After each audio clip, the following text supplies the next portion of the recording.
Hi, T.O.T. Carlson here, and time for more rock and roll today. I'm a diehard rock and roll fan, and if you're a diehard rock and roll fan, there's probably a pretty good bet that you're a Beatles fan as well. I certainly fall under that umbrella, so today I'm going to do what I hope ends up being the first in a series of several videos where I rank all the tracks on all of the Beatles albums. I've seen a few other people doing videos like this and thought it looked like a pretty interesting idea. So, of course, we're going to begin at the beginning with their 1963 debut LP, Please Please Me. There are 14 tracks on this album. I don't think any track on this album is bad, but I am going to rank them in order, what I consider best to worst.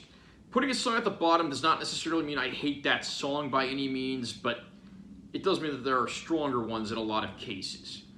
So, again, I want to do something like this for all of their studio albums eventually, and maybe do a video ranking all of the albums in my order of preference. But for the time being, let's get started on Please Please Me. At the bottom of the list, at number 14, we have A Taste of Honey. This song, it just feels a little out of place here. Doesn't quite feel like a Beatles song to me. I actually prefer the upbeat instrumental version of this one by Herb Alpert. Number 13, we have Ask Me Why. Not a bad, slower track, but does kind of feel like a filler in the grand scheme of things. When you have 14 tracks on one album, not everyone's going to be instantly memorable, and this is one of the more forgotten tracks, and while not bad, it's not hard to see why either. At number 12, we have Baby It's You, the first of two Shirelles covers that are on this album. It also falls into the category of being one that does feel a little out of place on the record. At number 11, we have P.S. I Love You. A great song and a pretty big hit for the band, one that gets played on the radio pretty regularly. Catchy, but again, I do think there are stronger tracks here. At number 10, we have Do You Want to Know a Secret? One of the first Beatles songs to feature George Harrison on vocals. And again, it's another catchy little pop tune. A good one, no questions asked, but I do think there are, again, stronger tracks on the album.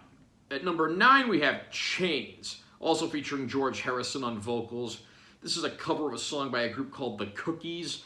And this song doesn't get talked about too often, but it's actually one of the catchiest early Beatles tunes. It's too bad this one doesn't really get talked about more. At number 8, we have Boys.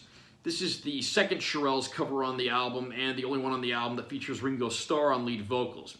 It's a little odd having them cover a song about boys, being that they are boys themselves, but Ringo's distinct vocal is what makes this one really stand out. Certainly not the strongest track on the album, but an underrated early cover song from the Fab Four. Number 7, we have Misery, one of the early Lennon-McCartney compositions, and in my opinion, a pretty underrated one. There's some great vocal work on this one, and instrumental work as well, and it is one of those from the album that isn't really more talked about or remembered, but in this case, I think it deserves a little more credit. At number 6, we have There's a Place, the penultimate track on the album, second to last. It's an upbeat, catchy pop rocker, and at this point you're nearing the end of the album, but this is actually a pretty good tune with a lot of momentum, and I think it definitely deserves another listen or a second look if you haven't heard it in a while. At number 5, we have Anna, Go to Him. This is a cover of a song by Arthur Alexander. The original version of this song is famous for being featured in an episode of Married with Children, where it was Al Bundy's favorite song that he couldn't find the title of. The Beatles version, I think, in a lot of ways, actually improves on Arthur Alexander's original. It's a little outside of their genre, but they really took this song and made it their own. Again, it's a song that I really wish, as far as the Beatles catalog goes, had really gotten a little more credit. Number 4, we have Love Me Do, one of the quintessential classic Beatles songs, and if you're a living, breathing human being, you have heard this song at some point. No denying it's one of the high watermarks of early Beatlemania, and it's no surprise this one still gets regular radio play to this day. At number 3, we have the title track, Please Please Me.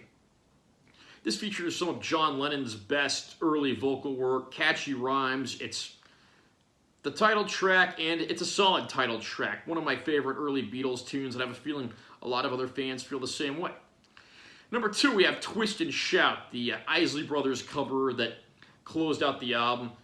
This was the end of the 12-hour session. John Lennon singing his heart out when his throat's about to give way, but if you didn't know better, you wouldn't know that at all, because he just sings this one with passion. It's one of the most energetic of all early Beatles songs.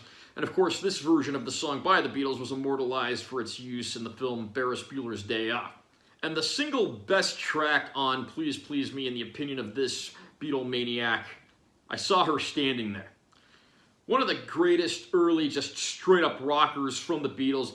This one kicks off the album, and from the 2, 3, 4 countdown at the beginning, I think music fans deep down somehow knew the world of music was never quite going to be the same.